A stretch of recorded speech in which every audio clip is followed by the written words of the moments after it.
ഓർമ്മകൾ മായ്ച്ചു കളയുവാൻ പറ്റിയിരുന്നുവെങ്കിലും അനുഭവങ്ങളെ തിരഞ്ഞെടുത്ത് മറക്കുവാനുള്ള കഴിവിന്റെ പരിണിതഫലങ്ങൾ എന്തൊക്കെയായിരിക്കുമെന്ന് നോക്കിയാലോ നമുക്കിന്ന്.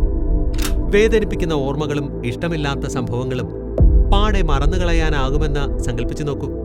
എങ്കിൽ മാനസിക ആരോഗ്യ ചികിത്സകൾ ആളുകൾക്ക് മാനസിക പ്രശ്നങ്ങളിൽ നിന്നും എളുപ്പത്തിൽ ആശ്വാസം നൽകുകയും അവർ സുഖപ്പെട്ട് ജീവിതത്തിൽ മുന്നേറുകയും ചെയ്യും. എന്നാൽ ധാർമ്മിക പ്രതിസന്ധികൾ ഉടലെടുത്തേക്കാം. മോശം അനുഭവങ്ങളെ മായ്ച്ചു കളയുന്നത് വേദന കുറയ്ക്കുമെങ്കിലും വ്യക്തിത്വം, വൈകാരിക വളർച്ച എന്നിവയെ അത് ബാധിച്ചേക്കാം.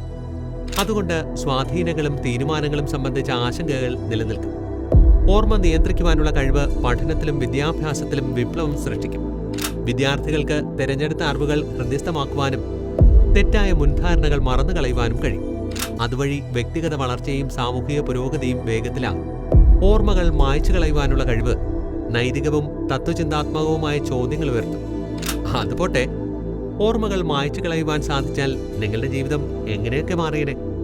നിങ്ങളുടെ അഭിപ്രായങ്ങൾ കമന്റുകളായി പോരട്ടെ. ഇതുപോലുള്ള കൂടുതൽ വോട്ട് ഇഫ് സിനാരിയോസിനായി ഫൈക്കസ് മീഡിയ ഫോളോ ചെയ്ത് ഞങ്ങളോടൊപ്പം കൂടിക്കും.